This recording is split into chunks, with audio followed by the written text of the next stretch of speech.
There are crimes that eventually fade into history, and then there are crimes that withstand the passage of time. More than a century later, names like Villisca still stir something deep inside us, and not just because of the brutality, but because no one has ever been brought to justice. Entire families wiped out, questions gone unanswered, and communities forced to live with uncertainty.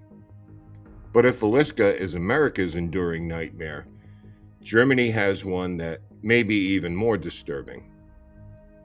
In the spring of 1922, on an isolated farm called Hinterkaifeck, 6 people were slain in one of the most chilling cases ever documented. But before that, there were clues: strange footsteps in the snow, unexplained noises in the attic, missing keys, and a family convinced that someone was watching them before the unthinkable took place.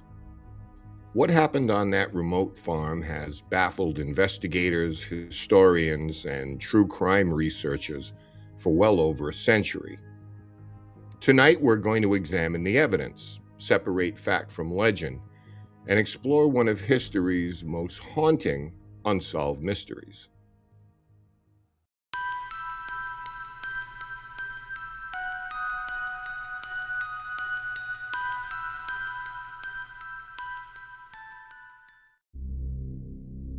In the early spring of 1922, nestled about 70 kilometers north of Munich in Bavaria, stood a secluded farmstead known as Hinterkaifeck. The property was isolated, bordered by dense woods, and far from the bustle of nearby towns.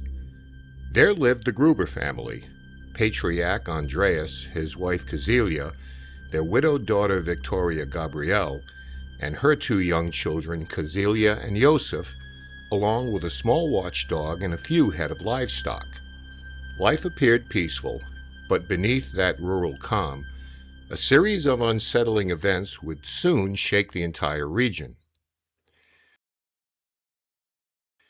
In the weeks leading up to the tragedy, a succession of inexplicable details began to surface.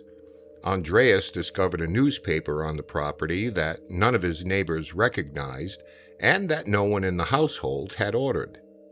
A few days later, he found footprints in the fresh snow that came from the forest and led directly to the farm, yet curiously, no tracks led back into the woods. Around the same time, household keys vanished without explanation, scratches appeared on door locks, and the family reported hearing footsteps in the attic at night despite finding no one when they inspected. The family's previous maid had quit about 6 months earlier, telling friends and neighbors that she believed the farmhouse was haunted. She spoke of strange noises, particularly from the attic, and of noises that sounded like footsteps moving above her as she slept. Though Andreas initially dismissed her concerns, the eerie accounts lingered in local memory. On March 31st, 1922, a new maid, Maria Baumgartner, arrived at the farm. She had just started her first day of work when events took a chilling turn. Locals later reported seeing Maria leave the farmhouse that afternoon, unaware that this would be her last sighting alive. Many villagers felt uneasy about the isolation and quiet that had settled over the farm by evening, a silence so deep that neighbors remarked they could hear nothing at the very place where life moments before had been busy and routine. By April 4th, no one had seen anyone from the farm attend church or send word to neighbors, and the mail had begun to pile up at the local post office. Concerned, neighbors went to investigate. When they opened the barn, they found 4 members of the family laid out quietly underneath layers of hay. Inside the house, they discovered the bodies of Maria and little Joseph. The scene was eerily still. Though no violent struggle was apparent, the positioning of the bodies and the untouched valuables left neighbors speechless. What shocked investigators most wasn't just the tragedy itself. It was what happened afterward. Smoke was still rising from the chimney in the days following the event. Meals had been prepared and eaten, and the animals were fed each morning as though someone was still living on the farm.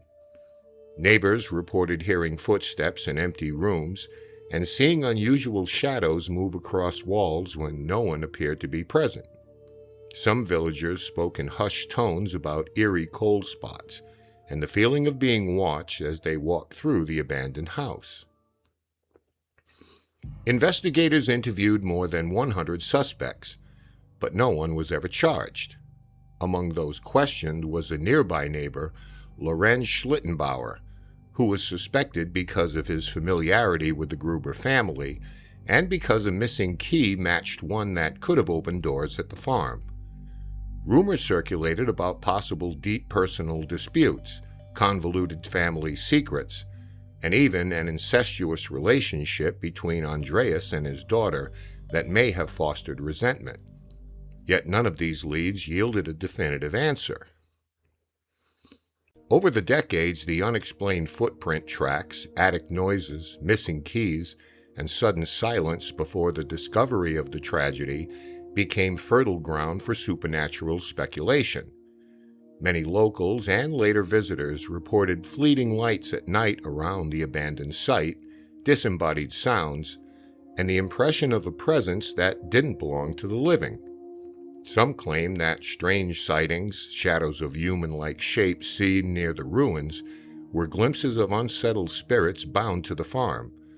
These accounts, while anecdotal, have persisted for generations and continue to fuel debates between skeptics and believers. In 1923, less than a year after the events that made the farm infamous, the farmhouse was demolished. During the demolition, additional clues were uncovered, including tools with traces of blood hidden in the attic. But these offered more questions than answers.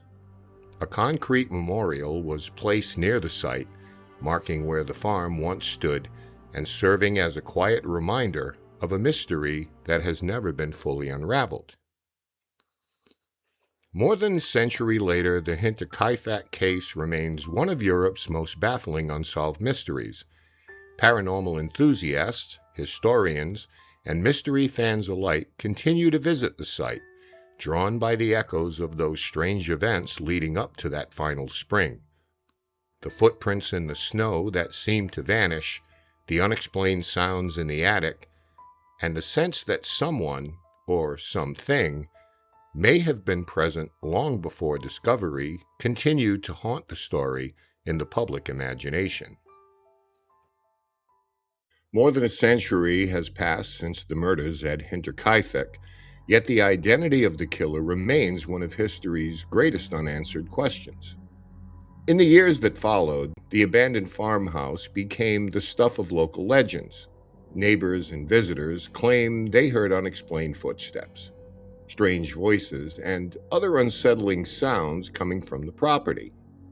Whether those stories were born from genuine experience, grief, fear, or simply the weight of such an unimaginable tragedy, no one can say for certain.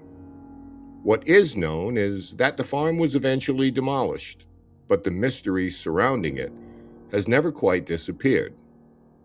Maybe that's what makes Hinterkaifeck so unforgettable. It's more than an unsolved murder. It's a story where documented history and enduring folklore have become inseparable, leaving each generation to wonder what really happened on that isolated Bavarian farm. But I want to know what you think. Was this the work of a killer who was never caught? Do any of the alleged hauntings deserve a closer look? Or is the legend itself a reminder of how deeply tragedy can echo through time?